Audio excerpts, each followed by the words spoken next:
नमस्कार दोस्तों, स्वागत है अपने YouTube channel top trending GK में। दोस्तों इस वीडियो में देखने वाले हैं यूपीएससी एग्जाम 25 नवंबर 2021 के प्रथम पारी में पूछे गए जीके के सवाल। जो भी सवाल होंगे वो आपके 100% रियल और ऑथेंटिक होंगे, तो इस बात पर लाइक करते हुए कंटिन्यू करना। इसकी पीडीएफ फाइल आपको ऑल सेट की एक साथ हमारे टेलीग्राम चैनल पर मिल जाती है। जिन भी कैंडिडेट ने टेलीग्राम चैनल ज्वाइन नहीं किया है, लिंक डिस्क्रिप्शन बॉक्स में आप क्लिक करके ज्वाइन कर सकते हो। बाकी यदि आप प्रीवियस ईयर में पूछे गए जीके के सवाल की एक्स्ट्रा फैक्ट सहित पीडीएफ फाइल डाउनलोड करना चाहते हो तो हमारी वेबसाइट विजिट कर सकते हो। किस प्रकार डाउनलोड करनी है, डिस्क्रिप्शन बॉक्स में सबसे नीचे आपको लिंक मिल जाएगी, वो चेक कर सकते हो डेमो वीडियो की। इन सभी कैंडिडेट का बहुत बहुत धन्यवाद जिन्होंने रियल और ऑथेंटिक सवाल है वो टेलीग्राम पर सेंड किए। आप भी अपने सेट में पूछे गए सवाल भेज सकते हो, इसके लिए आपको टेलीग्राम से जुड़ना होगा। तो यहाँ पर प्रथम पारी में ये सवाल कंटिन्यू करें, उससे पहले मैं आपको बता दूं, आप किसी भी कॉम्पिटिटिव एग्जाम्स की तैयारी करते हो, अपनी तैयारी को परखने के लिए, सही डायरेक्शन देने के लिए, टाइम मैनेजमेंट है, कॉन्फिडेंस लेवल है, इन सभी के लिए स्मार्ट वर्क के तौर पर आपको मॉक टेस्ट लगाना बहुत ज़्यादा जरूरी है। मॉक टेस्ट के लिए बेहतरीन प्लेटफॉर्म है टेस्ट बुक इसलिए है क्योंकि यहाँ पर एक तो आप अनलिमिटेड मॉक टेस्ट लगा सकते हो। सेकंड, सभी एग्जाम्स के किसी भी एग्जाम, चाहे SSC, railway, banking, defence, UPSI है, यूपी पुलिस है, अदर किसी भी कॉम्पिटिटिव एग्जाम्स की आप तैयारी करते हो, सभी एग्जाम्स 400 प्लस एग्जाम्स के मॉक टेस्ट आपको एक ही पास के अंतर्गत अवेलेबल हो रहे हैं। अभी यहाँ पर एक ऑफर चल रहा है जहाँ पर यदि आप टीटीजी के कूपन कोड यूज़ करते हो, जब भी मॉक टेस्ट ये टेस्ट सीरीज ज्वाइन करते हो टेक्स्ट बुक पर, तो यहाँ पर इस कूपन कोड की सहायता से आपको 120 रुपये का डिस्काउंट मिलने वाला है। यानी ये टेस्ट सीरीज आप 280 रुपये में इस डील को ग्रैब कर सकते हो। तो 12 मंथ की बजाय ये आपको 14 मंथ की अभी डील मिल रही है। तो सबसे ज़्यादा डिस्काउंट लेने के लिए टीटीजी के कूपन कोड जरूर यूज़ करें। और अदर जानकारी के लिए डिस्क्रिप्शन बॉक्स में लिंक है, क्लिक करके मॉक टेस्ट सीरीज ज्वाइन कर सकते हो, जहाँ से 50% तैयारी है यहीं से आपकी प्रैक्टिस पर कंप्लीट होने वाली है। तो चलिए कंटिन्यू कर लेते हैं। प्रथम सेट का पहला सवाल देखिएगा। हमेशा की तरह विश्व हिंदी सम्मेलन से आज भी आया कि सेकंड विश्व हिंदी सम्मेलन कहाँ पर हुआ है? पोर्ट लुइस मॉरिशस में हुआ है। कब हुआ है? 1976 में। पोर्ट लुइस मॉरिशस में 1976 को हुआ था। सेकंड, प्रथम 1975 को हुआ, सेकंड 1976 को, और तीसरा हुआ वो 6 साल बाद हुआ है। सर नहीं, 7 साल बाद, जो 1983 को हुआ है ना, तो ये हो जाएगा आपके तीसरा। फिर चौथा हुआ है 10 साल बाद, यानी 1993 को हुआ है। तो ये सभी आपको याद रखना कब हुआ और कहाँ पर हुए हैं। अगला सवाल लिखते हैं यहाँ पर, विश्व हिंदी दिवस कब मनाया जाता है? 10 जनवरी, क्योंकि प्रथम विश्व हिंदी सम्मेलन 10 जनवरी 1975 को नागपुर में हुआ है। इसी याद में 10 जनवरी को मनाया जाता है विश्व हिंदी सम्मेलन। और भारत विश्व हिंदी दिवस मनाया जाता है। और भारत में जो राष्ट्रीय हिंदी दिवस मनाया जाता है वो 14 सितंबर को मनाया जाता है। अगला सवाल, प्रथम सरस्वती सम्मान किसे दिया गया है? प्रथम सरस्वती सम्मान है दोस्तों हरिवंश राय बच्चन को, उनकी आत्मकथा हेतु 1991 में दिया गया है। तो फर्स्ट जो सरस्वती सम्मान है 1991 में दिया गया था हरिवंश राय बच्चन को। ये जो प्राइज है सरस्वती सम्मान है के बिरला फाउंडेशन के द्वारा दिया जाता है। और लेटेस्ट में 2020 में ये अवार्ड दिया गया शरण कुमार लिम्बाले को दिया गया है। और उनकी जो नोवेल उपन्यास है जिसका नाम है सनातन, ये जो मराठी उपन्यास है तो इन्हें मिला है। अन्वेषण में कार्यवाही की डायरी सीआरपीसी की किस धारा में उल्लिखित है? इससे पहले भी प्रीवियस सेट में आ चुका है। अन्वेषण में कार्यवाही की डायरी सीआरपीसी की धारा है दंड प्रक्रिया संहिता की धारा 172 में उल्लिखित है। यानी प्रत्येक पुलिस अधिकारी जो भी खोजबीन अन्वेषण करता है तो अन्वेषण में की गई कार्यवाही को दिन प्रतिदिन एक डायरी में वो उल्लेख करेगा, लिखेगा, और जिससे वह समय जब उसे इत्तला मिली है, कौन से समय उसे वो जानकारी मिली है, वह समय जब उसने अन्वेषण प्रारंभ किया है, समापन कब किया है, ये सभी कहाँ पर हुआ है, जानकारी दंड प्रक्रिया संहिता धारा 172 के तहत उनको डायरी में उल्लेखित करना है। Which disease is called Hansen disease? Hansen रोग किस बीमारी को कहा जाता है? हैंसेन रोग कहा जाता है कुष्ठ रोग को। कुष्ठ रोग हो जाता है बैक्टीरिया के कारण। जीवाणु का नाम क्या है? माइकोबैक्टीरियम लेप्टी के कारण ये रोग होता है। अगला सवाल यहाँ पर, फर्स्ट टाइम ईवीएम है वो किस समय या फिर कहाँ पर यूज़ की गई है? तो पहली बार ईवीएम प्रीवियस सेट में भी आया था, केरला में हुई है। कब हुई है? 1982 में। तो ईवीएम पहली बार 1982 में केरल में उत्तर परवूर विधानसभा क्षेत्र के लिए उपचुनाव में सीमित संख्या में मतदान केंद्र है, वहाँ पर इसका इस्तेमाल किया गया है। ईवीएम यानी इलेक्ट्रॉनिक वोटिंग मशीन है। और भारत में इसका इन्वेंटर माना जाता है एमबी हनीफा को, 1980 में किया था। इसका उपयोग जो 2014 के बाद भारत की सभी आम और राज्य विधानसभा चुनाव में किया जा रहा है। अगला सवाल देखते हैं, पर्यावरण की सुरक्षा और सुधार, वन वन्य जीवों की सुरक्षा के लिए कौन से आर्टिकल में वर्णन है? तो आर्टिकल 48A से यहाँ पर आपको सवाल पूछा गया है। आर्टिकल 48A कब ऐड हुआ है? 42nd कॉन्स्टिट्यूशन अमेंडमेंट 1976 के जरिए अनुच्छेद 48A को जोड़ा गया है, जिसमें ये सभी वन वन्य जीव, उनकी सुरक्षा, पर्यावरण की सुरक्षा से संबंधित अनुबंध है वो आर्टिकल 48A में है। और अन्य जो भी एक्ट हैं जैसे प्रदूषण वाले, पर्यावरण वाले, जल प्रदूषण निवारण और नियंत्रण अधिनियम 1974 को लागू हुआ है। पर्यावरण संरक्षण अधिनियम है 1986 को। वन्यजीव अधिनियम 1972, वायु प्रदूषण अधिनियम 1981 को। अगला सवाल है, 8वें अनुसूची में संविधान में कौन सी भाषा नहीं है? तो ये विकल्प दे रखे थे, इनमें से कौन सी नहीं है? मिजो नहीं है 8वें अनुसूची में। 22 भाषाएं हैं जिसमें असमीज, बंगाली, बोडो, डोगरी, गुजराती, हिंदी, कन्नड़, कश्मीरी, कोंकणी, मिथिली, मलयालम, मैतेई, मराठी, नेपाली, ओडिया, पंजाबी, संस्कृत, संथाली, सिंधी है, तमिल है, तेलुगु है, लेकिन मिजो भाषा नहीं है। मूल संविधान में 14 भाषा थी, बाद में जो पहली भाषा ऐड हुई है 15वीं, वो सिंधी की गई थी 21वें कॉन्स्टिट्यूशन अमेंडमेंट 1967 में। उसके बाद 3 भाषाएं हैं वो 71वें कॉन्स्टिट्यूशन अमेंडमेंट 1992 के जरिए ऐड की है। फिर यहाँ पर 4 भाषाएं हैं वो कि 92वें कॉन्स्टिट्यूशन अमेंडमेंट 2003 के जरिए ऐड हुई है। लास्ट में 4 हुई है बोडो, डोगरी, मैथिली, संथाली, और इससे पहले 3 हुई थी कोंकणी, मणिपुरी, मेइते 71वें कॉन्स्टिट्यूशन अमेंडमेंट 1992 में। अगला सवाल यहाँ पर केंद्रीय मोटर वाहन संशोधन एक्ट 2019 में सीट बेल्ट नहीं पहनने पर जुर्माना कितना है? सीट बेल्ट नहीं पहनने पर 1000 रुपये जुर्माने का प्रावधान किया गया है। ओवरलोडिंग करने पर 20,000 रुपये है, सीट बेल्ट पर 1000 रुपये है, दुपहिए वाहनों पर 2 से ज़्यादा सवारी 1000 रुपये का जुर्माना है, हेलमेट नहीं पहनने पर भी 1000 रुपये का जुर्माना है, और इमरजेंसी वाहनों को रास्ता नहीं देने पर 10,000 है, बिना ड्राइविंग लाइसेंस बिना डीएल 5000 है, और रद्द होने पर 10,000 है, ओवर स्पीड 2000 हो जाएगा, खतरनाक ड्राइविंग 5000 है, शराब पीकर के केस में 10,000 का जुर्माना याद रखना है।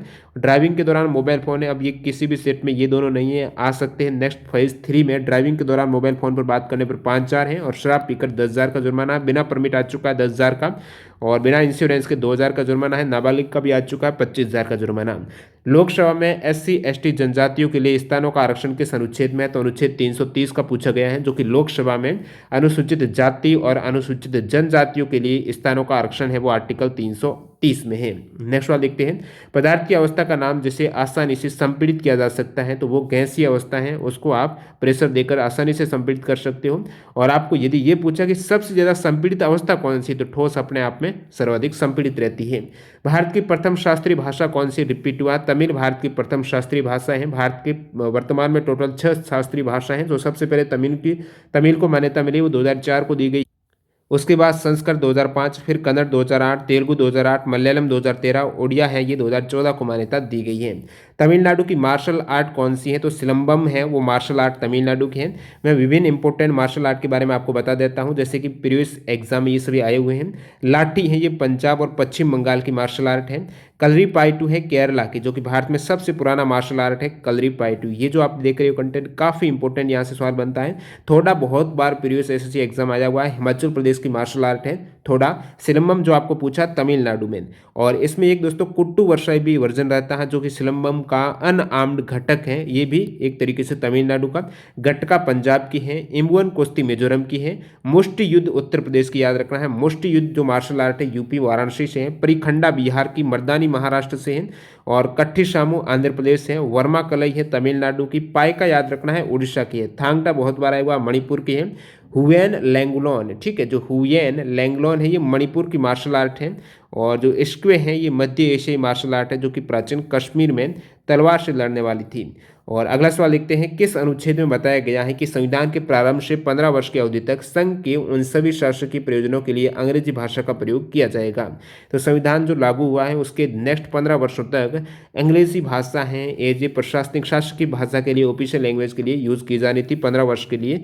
तो ये कौन से आर्टिकल में वर्णित है? तो आर्टिकल 343 भाग 2 के खंड 1 में वर्णित है, जिसमें 15 साल बाद यानी 26 जनवरी 1965 को ये प्रावधान, ये उपबंध है वो खत्म किया गया है कि अंग्रेजी को ही शासकीय भाषा के रूप में प्रयोग किया जाना था, जो कि 15 वर्ष तक का ये उपबंध कह सकते हैं 1965 तक था। तो 14 सितंबर 1949 को संविधान सभा ने देवनागरी लिपि में लिखे हिंदी को अंग्रेजी के साथ राष्ट्र की आधिकारिक भाषा के तौर पर स्वीकार किया है हिंदी को। और 1963 में राजभाषा कानून पारित किया गया था, जिसने 1965 के बाद अंग्रेजी को राजभाषा के तौर पर इस्तेमाल न करने की पाबंदी को खत्म कर दिया। अगला सवाल। किस वाद में यह कहा गया है कि IPC की धारा 497 संविधान के अनुच्छेद 21 और अनुच्छेद 14 का उल्लंघन करती है? ये जो वाद है जोसेफ शाइन बनाम भारसंघ मामला है, प्रीवियस शिफ्ट में भी आ चुका है। तो जोसेफ शाइन ने अपनी जनहित याचिका में धारा 497 को भेदभाव करने वाली और महिलाओं के खिलाफ काम करने वाला कानून बताया, जिसको 2018 में निरस्त किया गया, अवैध करार के दिया गया। दो धारा 497 है, ये व्यभिचार से रिलेटेड है। एडल्ट्री, जो व्यभिचार का क्या मतलब है? एक विवाहित व्यक्ति और अपने वर्तमान जीवन साथी या साथी के अलावा विवाहित व्यक्ति है वो किसी अन्य के साथ साथ आपसी रजामंदी से शारीरिक संबंध बनाता है वो उसको कहते हैं व्यभिचार। और व्यभिचार आईपीसी की धारा 497 के तहत दंडनीय अपराध था, लेकिन बाद में जैसे ही जोसेफ शाइन की ये याचिका आई है उसके बाद कोर्ट ने निर्णय दिया इसको यहाँ पर अपराध नहीं माना है, एक तरीके से धारा 497 को निरस्त कर दिया है, अवैध करार दिया है। रिट कौन जारी कर सकता है? रिट की बात करें तो ये आपके सुप्रीम कोर्ट और हाई कोर्ट दोनों ही जारी कर सकते हैं। यहाँ पर याचिका दायर कर सकते हैं आप 226 में हाई कोर्ट में और आर्टिकल 32 के तहत सर्वोच्च न्यायालय में। राज्य के नीति निर्देशक तत्वों किस अनुच्छेद में है? अनुच्छेद 36 से 51 तक है डीपीएसपी, ठीक है। और आर्टिकल 1 से 4 तक है भाग 1 में संघ और उसके क्षेत्र। नागरिकता है 5 से 11, मूलभूत अधिकार है 12 से 35, भाग 5 में संघ है जो 52 से 151 है, उसके बाद राज्य है भाग 6 में आर्टिकल 152 से 237 के बीच में। संयुक्त राज्य प्रशासनिक अधिकरण की स्थापना कौन करता है? संयुक्त राज्य प्रशासनिक अधिकरण की स्थापना है वो केंद्र सरकार के द्वारा। मैं बात करूं पहला केंद्रीय प्रशासनिक न्यायाधिकरण कब स्थापित हुआ तो 1985 में ये एक्ट है जो केंद्रीय प्रशासनिक न्यायाधिकरण, इसी के तहत प्रथम केंद्रीय प्रशासनिक न्यायाधिकरण की स्थापना याद रखना 1985 को ही है।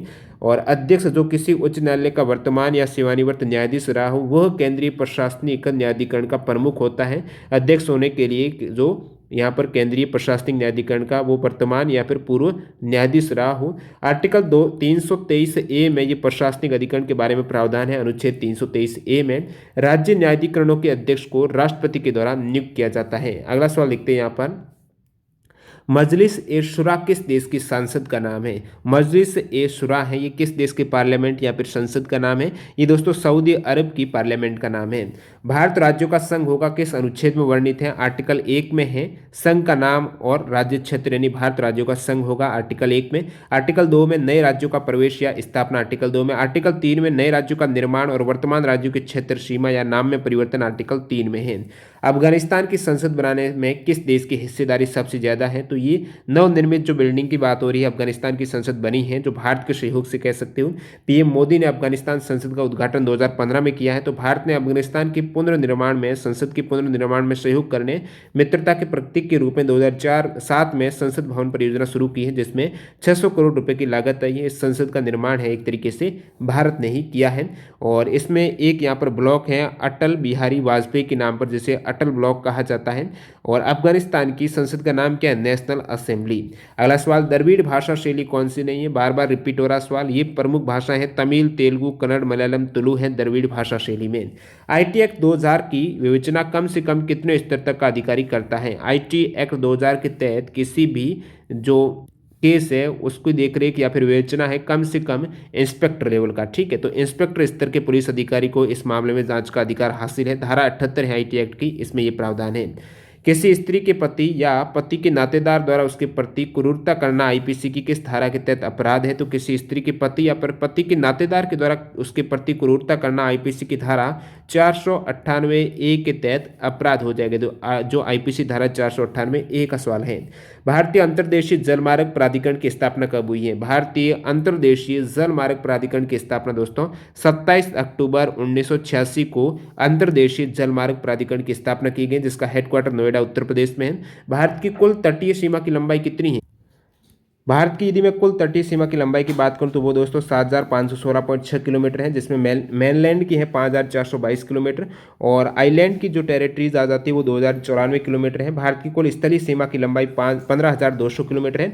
और ये भारतीय अंतर्देशीय जलमार्ग प्राधिकरण की बात हो रही तो आपको पता होना चाहिए टोटल कितने जलमार्ग है, कितने राष्ट्रीय जलमार्ग है भारत में? तो 111 है, जिसमें से ये एनटीपीसी एग्जाम है राष्ट्रीय जलमार्ग फर्स्ट कहाँ से कहाँ तक है, किसको कनेक्ट करता है? तो नेशनल वाटरवे फर्स्ट है प्रयागराज और हल्दिया के बीच में और किस नदी से होते हुए? गंगा, भागीरथी, हुगली रिवर पर है। नेशनल वाटरवे 2 है सदिया और धुबरी नदी पर है, सदिया को धुबरी से आपस में कनेक्ट करता है। नदी है ब्रह्मपुत्र नदी पर, असम में है, ये ध्यान रखना। नेशनल वाटरवे 3 है कोलम कोझिकोड को कनेक्ट करता है जो केरला में है। अगला सवाल देखते हैं, सबसे न्याय संगत शासक कौन था? ये ऑप्शन दे रखे थे तो इसमें जहांगीर करेक्ट हो जाएगा। जहांगीर है, ये न्याय की जंजीर के लिए मशहूर है। नेक्स्ट वाला यहाँ पर परमहंस मंडली कब स्थापित किया गया था? परमहंस मंडली की बात हो रही तो 1849 में याद रखना है। बॉम्बे में स्थापित किया गया एक गुप्त सामाजिक धार्मिक समूह था परमहंस मंडली। और बात करूँ यहाँ पर मानव धर्म सभा की, ठीक है, मानव धर्म सभा याद रखना है 1844 को सूरत में इसकी स्थापना हुई है मानव धर्म सभा की। और परमहंस मंडली की स्थापना 1849 में बॉम्बे में हुई है। काफी इंपॉर्टेंट सवाल है। नेशनल सिक्योरिटी डे यानी राष्ट्रीय सुरक्षा दिवस कब मनाया जाता है? 4 मार्च को याद रखना है राष्ट्रीय सुरक्षा दिवस मनाया जाता है। और पहले पहला राष्ट्रीय सुरक्षा दिवस है 1972 में मनाया गया था। 4 मार्च का दिन ही क्यों चिन्हित किया गया? क्योंकि भारत सरकार के तहत श्रम मंत्रालय के द्वारा 1966 में यानी 4 मार्च 1966 को भारत की राष्ट्रीय सुरक्षा परिषद की स्थापना की गई थी। अगला सवाल यहाँ पर स्वतंत्रता सेनानियों की गिरफ्तारी के विरोध में जेल से किसने आंदोलन किया था? जिसको भी आंसर पता है या फिर एग्जैक्ट किस टाइप से सवाल था कमेंट करके बता सकते हो। भगवान श्री कृष्ण जी का जन्म कहाँ पर हुआ है? मथुरा में हुआ था। कृष्ण है वो वसुदेव और देवकी की 8वीं संतान थी। अगला सवाल यहाँ पर the state human right commissioner हैं वो अपनी रिपोर्ट किसको सौंपते हैं, किसको सबमिट करते हैं? तो राज्य मानवाधिकार आयोग है वो अपनी रिपोर्ट राज्य सरकार को हो जाएगा। और बात करूँ राष्ट्रीय मानवाधिकार आयोग है अपनी रिपोर्ट है वो राष्ट्रपति के समक्ष प्रस्तुत करते हैं। उत्तर प्रदेश का राज्य वृक्ष पूछा है तो मैं बताया है प्रीवियस सीट में भी जब आया था राज्य के पशु में उसमें फैक्ट बताए थे। अशोक है उत्तर प्रदेश का राज्य वृक्ष। राज्य के पशु है वो बारहसिंगा, राज्य वृक्ष अशोक हो जाएगा। राज्य मछली चीतल है, राज्य पक्षी सारस क्रेन है, राज्य पुष्प क्या है? पलासेन।